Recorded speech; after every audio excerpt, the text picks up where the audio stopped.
अस्सलाम वालेकुम दोस्तों, साहिल ट्रिप्स में आपको खुशामदीद कहता हूँ। दोस्तों उम्मीद करता हूँ कि आप खैर खैरियत से होंगे। उम्रा वीज़ा रिलेटेड आज की वीडियो में बहुत बड़ी अपडेट आपके साथ शेयर कर रहा हूँ, जहाँ अनफॉर्चुनेटली उम्रा वीज़ा के बंदिश तक जो है वो बात पहुँच सकती है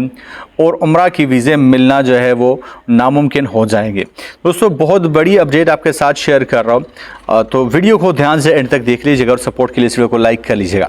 दोस्तों जैसे कि आपको पता है कि बहुत सारे लोग जो है वो उम्रा वीज़ा लेके दो जो है वो काम करता है, या तो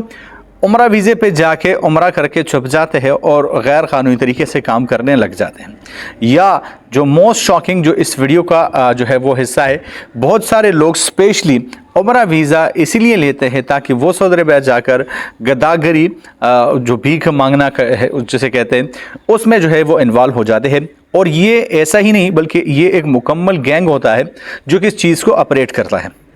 सऊदी अरबिया गवर्नमेंट ने बहुत मरतबा जो है वो पाकिस्तानी गवर्नमेंट से ये अपील की है कि इस चीज़ को जो है वो कंट्रोल किया जाए। हाल ही में सऊदी एम्बेसडर की मुलाकात हुई है पाकिस्तानी इंटीरियर मिनिस्टर से, जहाँ पे इस इशू को फिर से उठाया गया कि सऊदी अरबिया इस बात को लेकर बहुत स्ट्रिक्ट हो चुका है और पाकिस्तान से एक मरतबा फिर अपील की है कि वो बेगर्स को, भीख मांगने वालों को, गदागरों को सऊदी अरबिया उम्रा वीज़े पे ना भेजी। तो ऐसे में पाकिस्तानी इंटीरियर मिनिस्टर ने FIA को स्ट्रिक्ट इंस्ट्रक्शन जो है वो दी है कि इस हवाले से जो है वो सख्त कार्रवाइयाँ जो है वो की जाए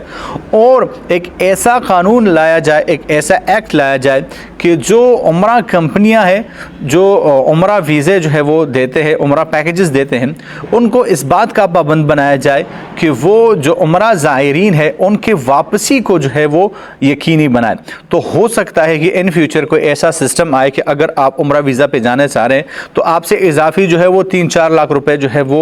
एज जो है वो रख ली जाए कि जब आप वापस आएंगे तो तब आपको वो मिलेंगे। क्योंकि बहुत सारे उम्रा वीज़े पे जाने वाले लोग ऐसे हैं जो कि एक ग्रोह के शक्ल में जा रहे हैं और वहाँ पे गदागरी में जो है वो मुलव्वस है।